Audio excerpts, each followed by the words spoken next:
Hello, my dear students. A very warm welcome to all of you in Shri Jain Rank Zone. I'm your friend and mentor for the subject Business Economics. In this lecture, we'll continue with Chapter 3, that is Theory of Production and Cost, and in particular, we'll continue with Unit 1, that is Theory of Production. All the concepts will be covered in the coming series of lecture. This is lecture number 4. Let us continue. Okay, so we'll begin with the first topic that talks about enterprise problems. The first topic that talks about enterprise problems.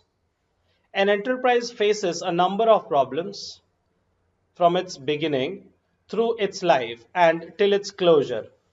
We shall try to get a few insights about them from the following discussion. Problem number 1, problem relating to objectives. Generally, we all understand that the main objective of the business is to achieve what? Is to achieve profit for the organization. But the business also have economic objective, human objective, social objective, and national objective. And these all objectives requires a particular cost to incur.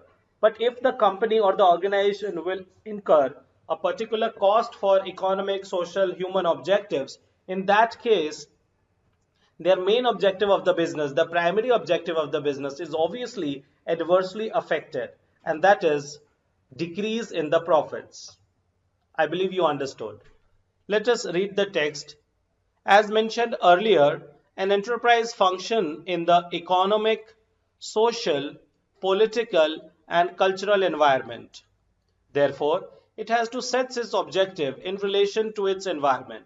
The problem is that these objectives are multifarious and very often conflict with the one another.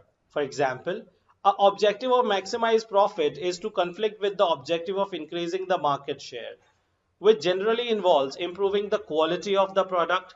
If you'll improve the quality of the product, you need to incur an extra cost for that. And if you will be incurring an extra cost for improving the quality of the product, that will lead to lower margins. That means lower sales. Lower margins means lower profits. So, slashing the prices, etc. Thus, the enterprise faces the problem of not only choosing the objective but also striking a balance between all the objectives. So, we should try to comply with the social objectives also, human objective also, national objective also, and firm's objective, that is making proper profits. Just write these 2 points along with me. Just write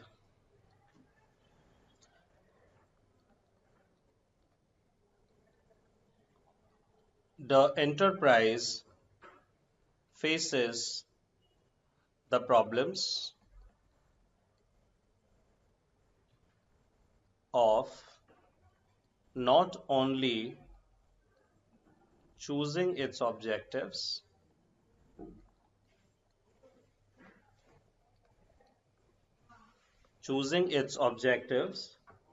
but also striking a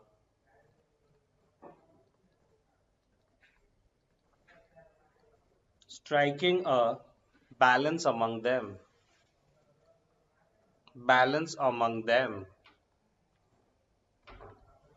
There is a need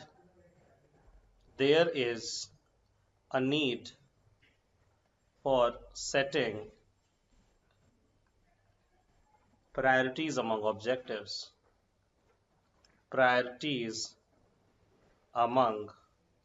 objectives.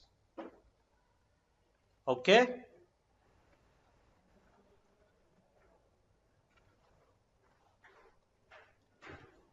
Point number 2, problems relating to location and size of the plant. This is also a problem. If the organization is of a very large size, the management of the very large scale organization or large sized organization, it's very difficult. It may lead to increase in cost, and they won't be able to collaborate properly with the government. A lot of problems is there, and the problem comes along with a size of the plant. Let us see. An enterprise has to decide about the location of its plant. It has to decide whether the plant should be located near the source of raw material or near the market. My dear students, if your organization is located near the source of raw material, a lot of transportation savings would be there. You would be saving in terms of transportation. But if your organization is located near the market, in that case, you will get, it would be easier for you to get laborers at a very effective cost. It has to consider such as the cost of labor, facilities, electricity, the cost of transportation, etc. Of course, the entrepreneur will have to weigh the relevant factors against one another in order to choose the right location, and that location should be most economical, that should be available. I believe you understood. Just write these one point.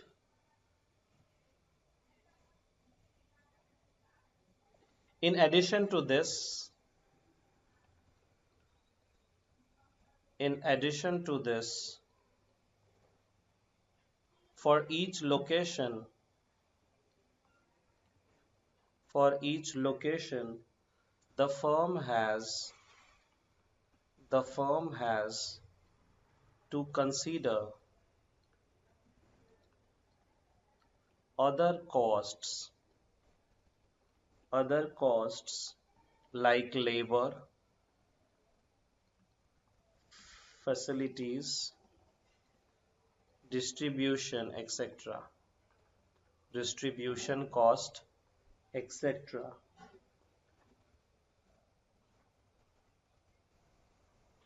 An enterprise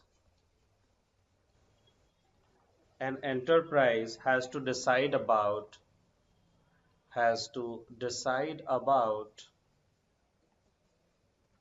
the location of its plant.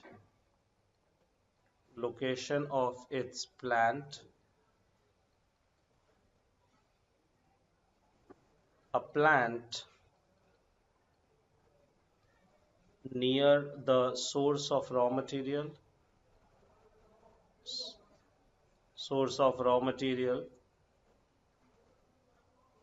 will lead to lower material cost, lower material cost, whereas a plant near the market, a plant near the market may cost, a plant near the market may cost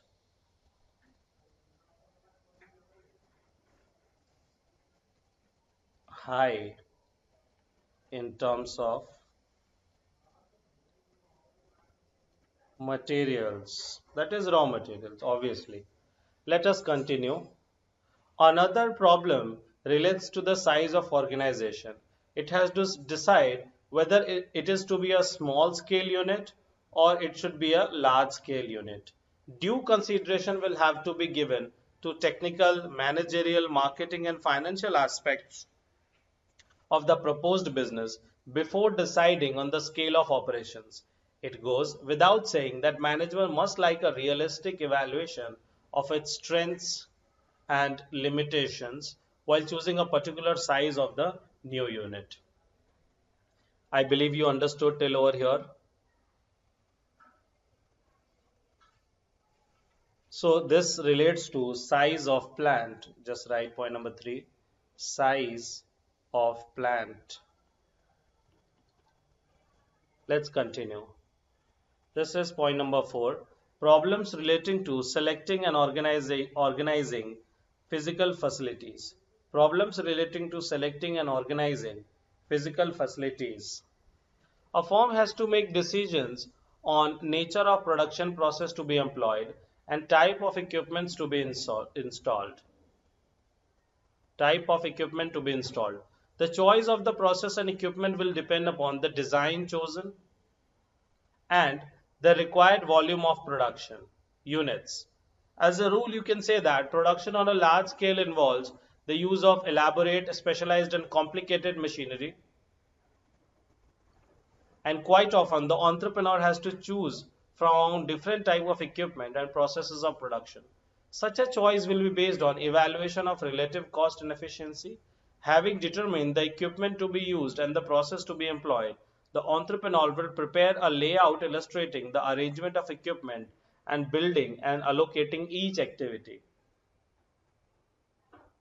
So problems relating to selecting and organizing physical facilities. Just write. A firm has to make decision. A firm has to make decision on the nature of production process,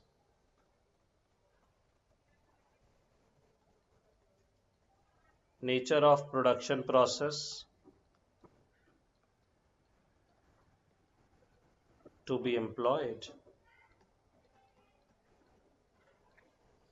and the type of equipments to be installed, and the type of equipments to be installed.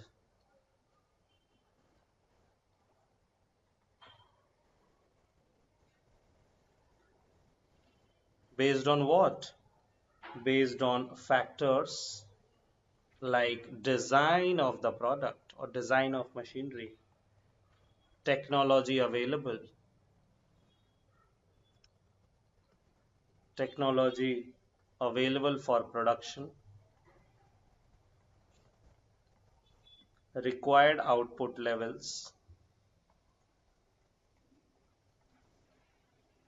etc. Let's see the next point, that is problem relating to finance. Problem relating to finance. So basically we can say that financial planning involves determining of the amount of funds required for the enterprise. For what? To implement its physical plans, checking or assessment of demand and the cost of its product, estimation of profits on investment and comparison with the profits of comparable existing concerns to find out whether the proposed investment is a profitable enough or not, determining capital structure and appropriate time for financing the enterprise. From which are the sources from where the firm will be getting finance? What would be the capital structure of the firm? Whether we have the security to put in as a collateral security or not. The bank will check the financial track record. We also need to see the volatility of the interest rate, whether the interest rate is increasing or decreasing. Just write few points.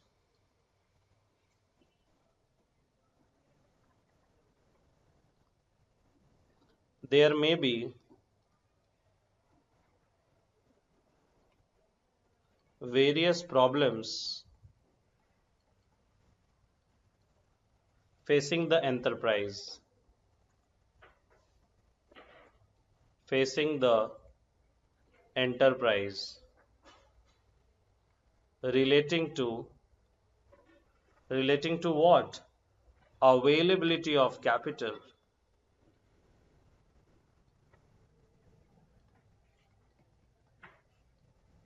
at an appropriate cost,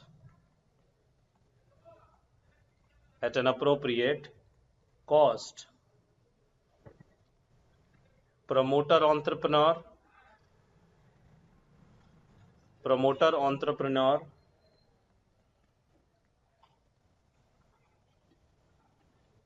volatility of interest rate, etc. Okay, we can say that financial planning involves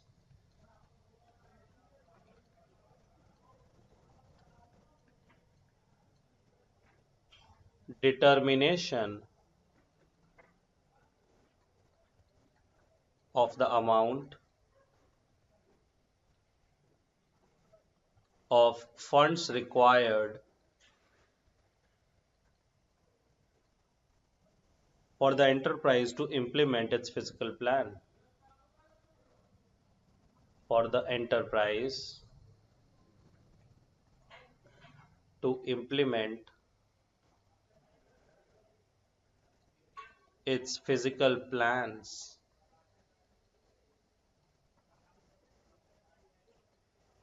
Let's see the next one. Sixth, problems relating to organization structure. Problem relating to organization structure. Whether the organization should choose a divisional structure or the organization should choose a functional structure. Both the structures are having its own importance and own limitations. The entrepreneur needs to take into consideration both the things. An enterprise also faces certain problems relating to the organizational structure. It has to divide the total work of an enterprise into major specialized functions and then constitute proper departments for each of the specialized function. Not only this, the function of all the positions and levels would have to be clearly laid down, and their interrelationship in terms of span of control, authority, responsibility should be properly defined. In the absence of clearly defined roles and responsibilities, the enterprise may not be able to function efficiently. I believe you understood. So we can say that division of labor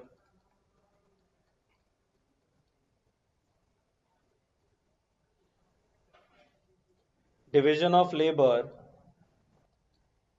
should be done properly in the organization.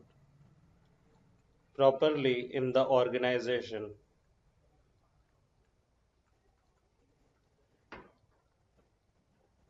Creation of proper departments. Creation of proper departments for each of the specialized functions.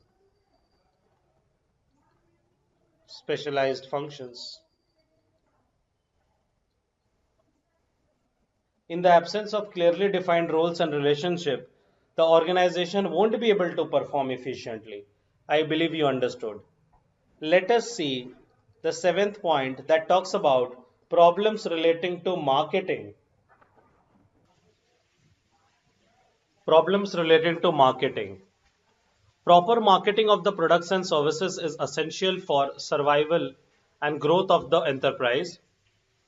For this, the enterprise has to discover its target market by identifying its actual potential consumers or customers. Determine tactical marketing tools it can use to produce desired responses from the target market. And after identifying the market, the enterprise has to make certain decisions regarding the 4 P's of marketing. The 4 P's of marketing is named as product, price, promotion, and place.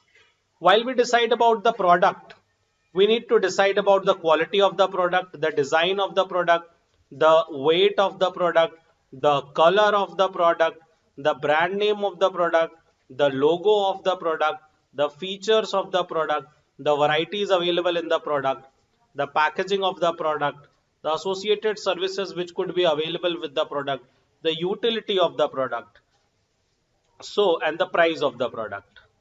So while deciding about the product, we need to identify all aspects of the product, all the physical aspects of the product. If I talk about promotion, how we are going to advertise the product in the market, how advertisement is to be done.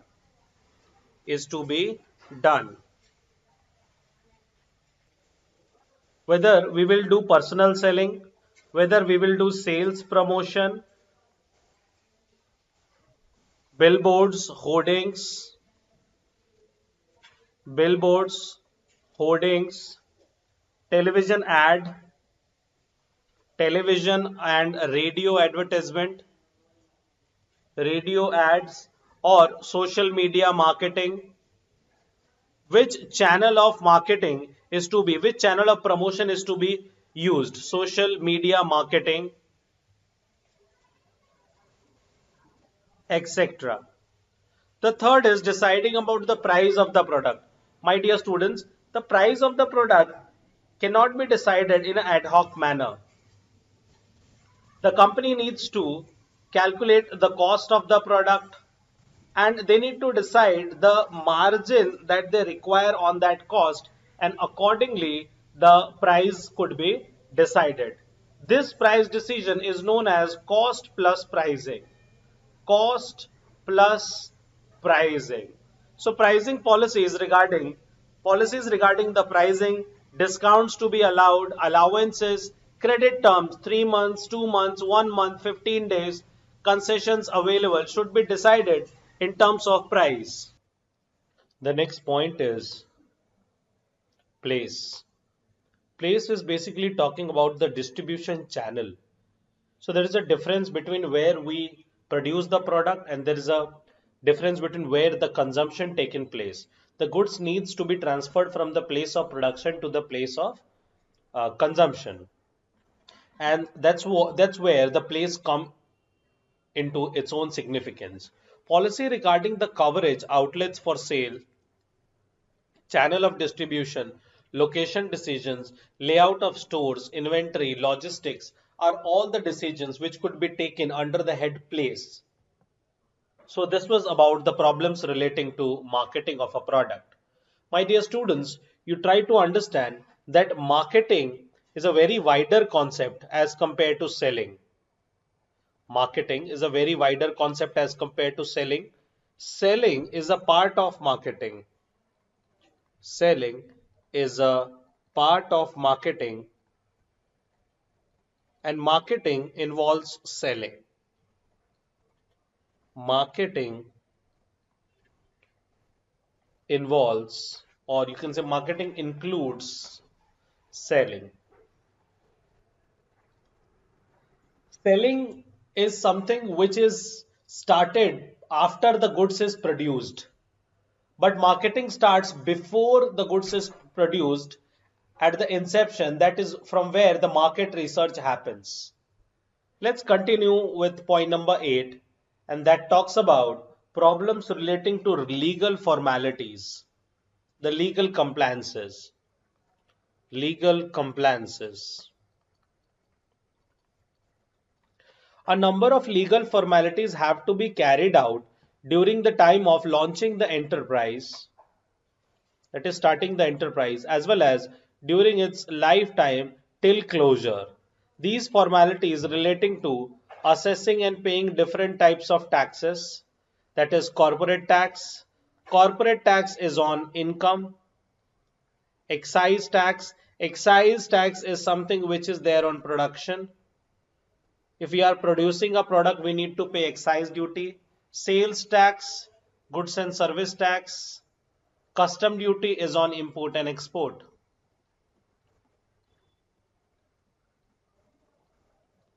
Maintenance of records, submission of various types of information to the relevant authorities from time to time. We need to file GST returns regularly.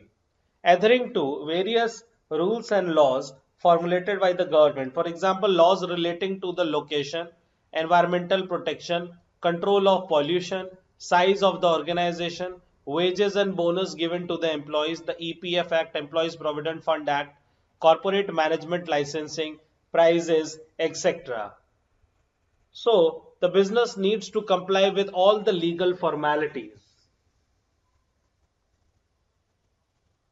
You can write over here, submission of various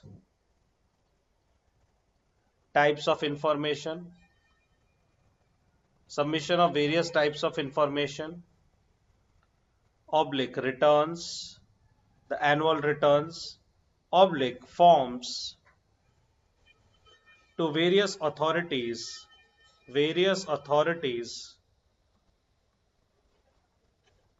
from time to time needs to be submitted.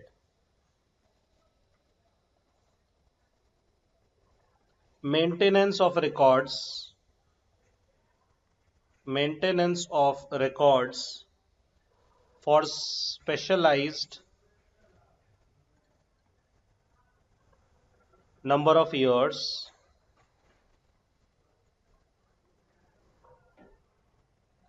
and showing them for inspection by authorities.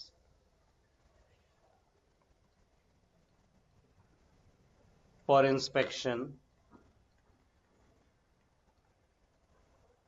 by authorities.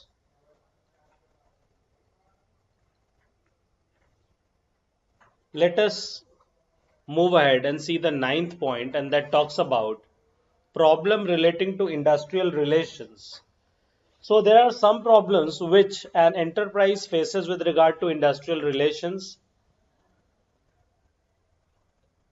With the emergence of present day factory system of the production, the management has to devise special measures to win the cooperation of large number of workers employed in the industry. Misunderstanding and conflict of interest have assumed enormous dimensions that these cannot be easily and promptly dealt with. Industrial relations at present are much more involved and complicated. Various problems happens which an enterprise faces with regard to industrial relations, and these are problem of winning worker cooperations, the problem of enforcing proper discipline among the workers. It's very difficult to do that. The problem of dealing with organized labor, and the problem of establishing a state of democracy in the industry by associating workers with the management of industry. Just write few more points. The problem of avoiding misunderstanding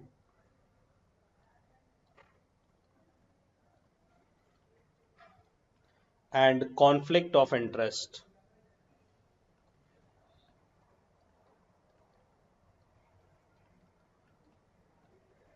that have assumed enormous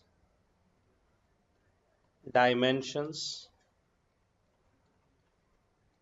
in the current factory system of production. Current factory system of production.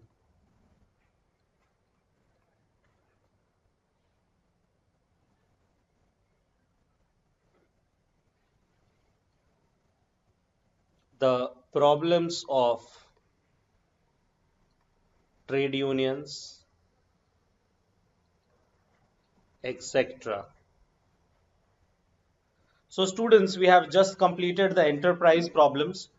We had seen that the enterprise problems is the problems which relates to the objective of the enterprise, location of the enterprise, that is the location of the plant, size of the plant, a large sized plant, a small sized plant, a medium sized plant, physical facilities that would be available, problems in relation to finance, problem relation to organization structure, that is divisional structure or functional structure, problem relating to the marketing of the product, problem relating to the legal compliance, and at last problem relating to the industrial relations. I hope you understood till here. Let us move ahead now. We are beginning with production functions. Production function. The production function is a statement of relationship between the firm's scarce resources, that is inputs, and the output that result from the use of these resources. More specifically, we can say that it states technological relationship between inputs and outputs. The production function can be algebraically expressed in the form of an equation in which the output is dependent upon the variables and inputs are an independent variables. The equation can be expressed as Q equal to function of A, B, C, D up to N, where Q stands for the rate of output. Q stands for the rate of output,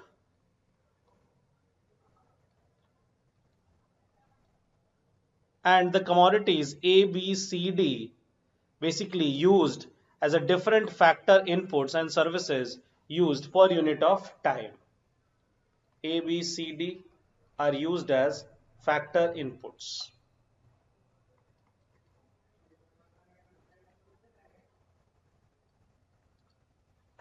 Continue.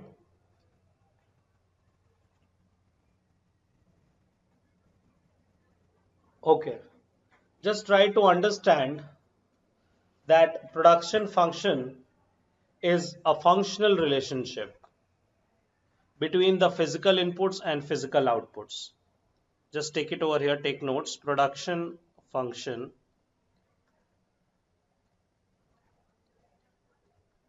is the functional relationship, denotes with the small letter f, functional relationship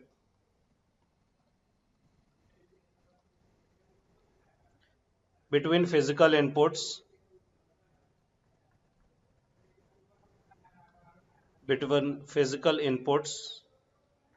that is what? Factor of production, factor of production, and physical outputs,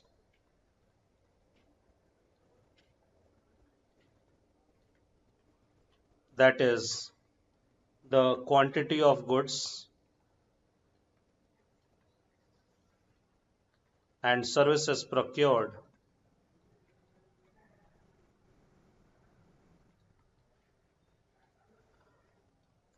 Production function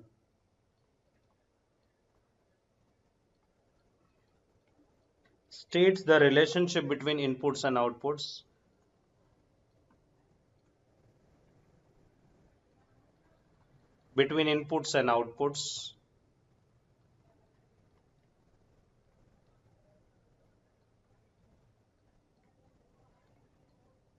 that is the maximum amount of output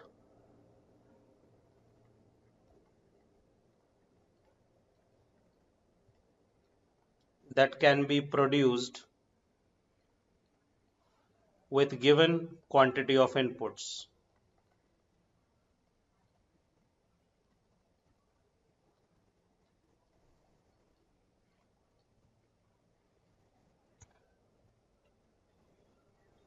Production function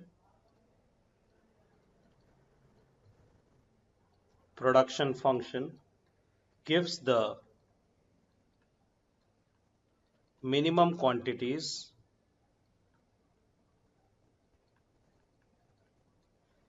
of various inputs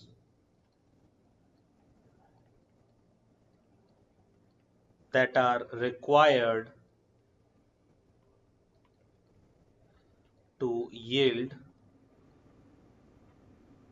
a given quantity of output.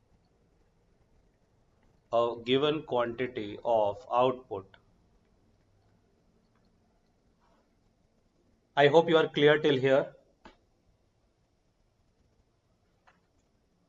So this was about production function. Let us continue. Assumptions of production function. The next topic is assumptions of production function. So there are basically three main assumptions underlying to any production function. First, we assume that the relationship between inputs and output exists for a specific time period. In other words, Q is the quantity is not a measure of accumulated output over time. The second assumption is it is assumed that there is a given state of art, that is the production technology. Any innovation would cause change in the relationship between the given inputs and their output. For example, use of robotics in manufacturing or a more efficient software package for financial analysis would change the input-output relationship.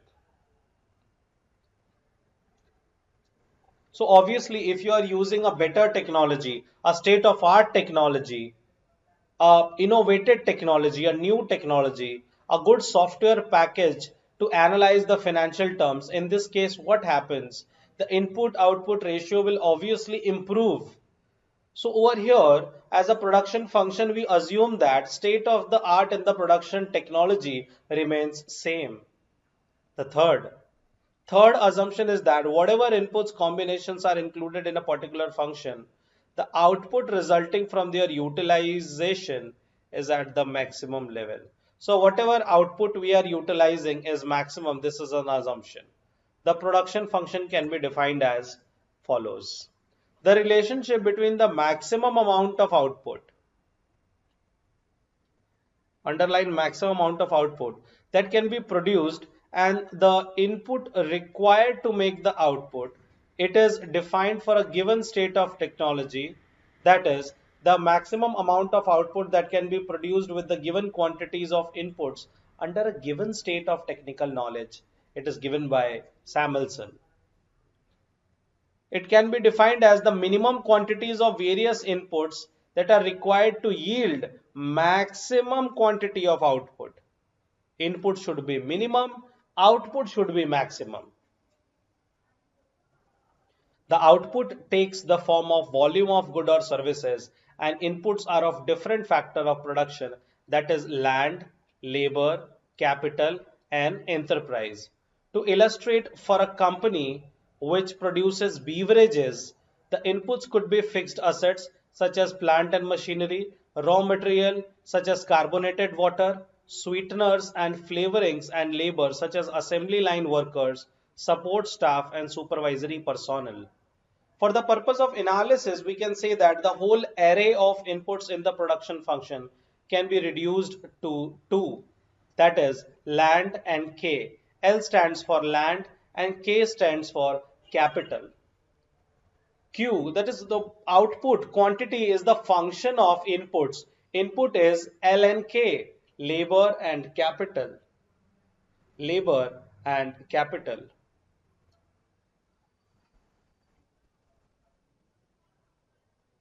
I believe you understood till here. The next topic is short run versus long run production function. Short run versus long run production function. My dear students, if we try to understand the meaning of short run production function, we can say that it is a period of time which is too short for a firm to install new machinery. Just take it. It is a period of time which is too short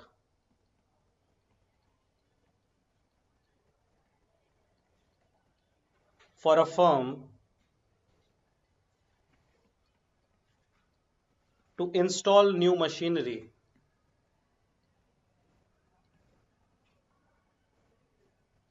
New machineries, or you can say capital equipments, to increase production. To increase production. The next is long period or long run production function. If I talk about long period or a long run production function, it is a period of time in which all the factor of production are variable, that is land and capital. Both the factor of production is variable. You can change land as well, you can change capital as well. Please take it with me. It is the time period in which all the factors of production are variable.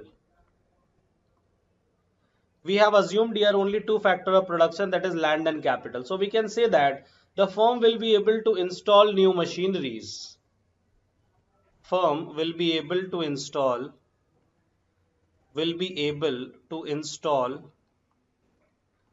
new machineries or capital equipments, just write in short, or equipments. The next part is fixed factor. Fixed factor in a short run curve, short run production function, fixed factor. What is a fixed factor? Only one factor of production is kept constant, that is fixed. Generally, land, capital or enterprise is taken as a fixed factor in short run. But if I talk about the long run, there is no fixed factor of production in the long run while we are planning it. So in long run, all the factor of production is treated as a variable factor only. Okay, so only in short period you can say that only one factor of production is kept fixed,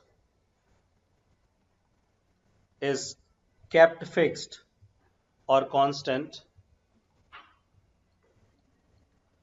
Generally, land, capital or enterprise is taken as fixed. And just note over here that there is no fixed factor.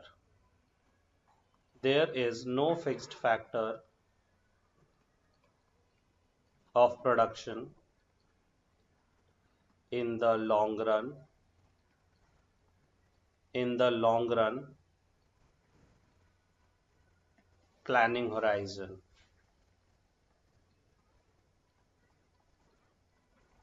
All the factors are variable. All the factors are variable.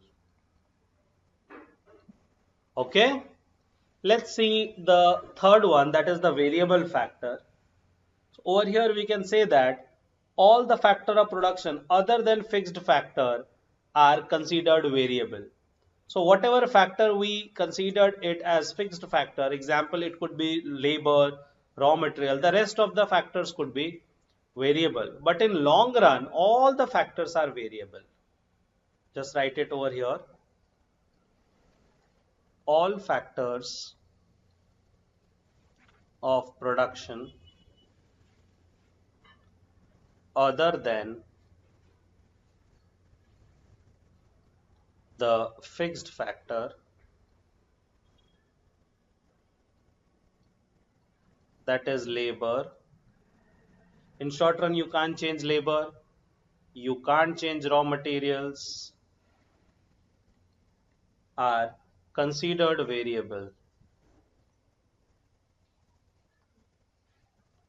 Considered as variable factor of production.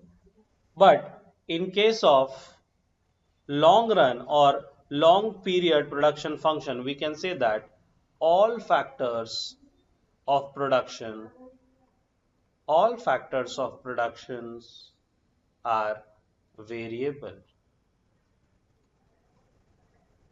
Okay, I hope all of you are clear till here.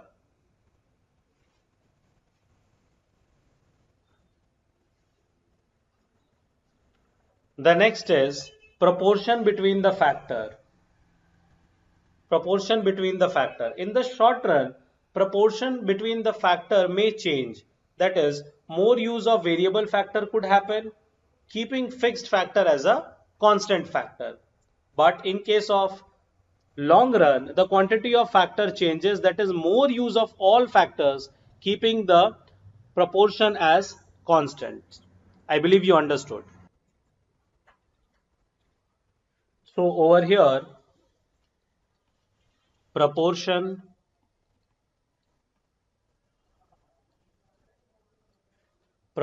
between factor may change.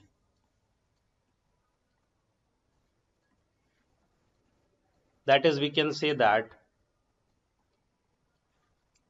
more use of the variable factor because we can't change fixed factor,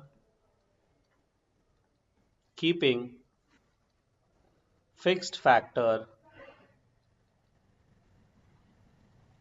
as constant. But in case of long run, quantity of factor changes, that is more use of all the factors, because all the factors are variable, keeping the proportion as constant.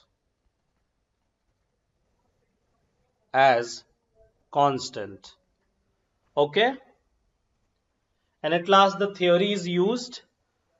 So we can say that law of variable proportion is applicable in the short run, but in case of long run, returns to scale is applicable. So write it over here. Law of variable proportion.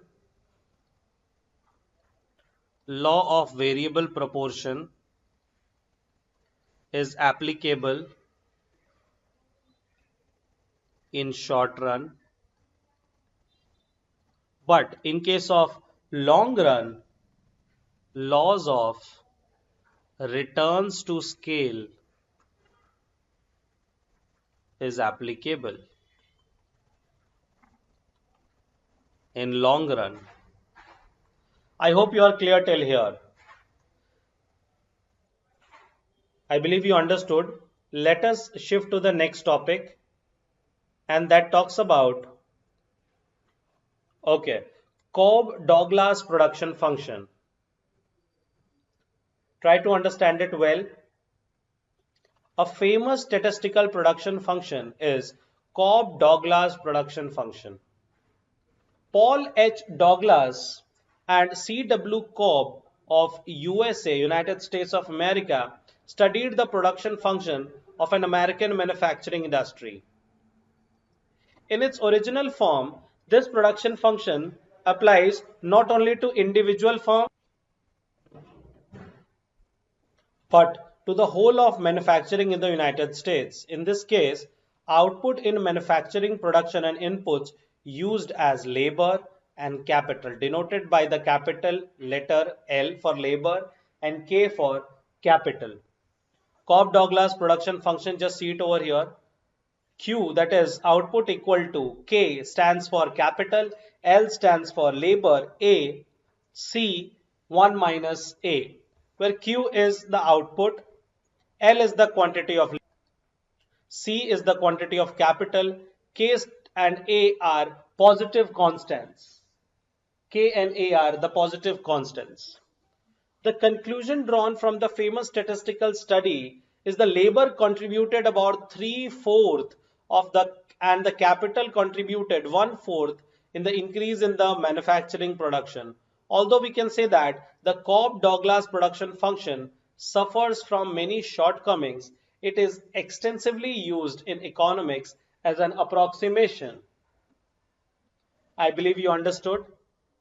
Over here, the consideration of 3/4 part in labor and 1/4 part in capital to increase in the manufacturing production is significant and important. I believe you understood till here. Okay, so students, let's see what we have covered today in today's class. Just come up over here, what we have covered today.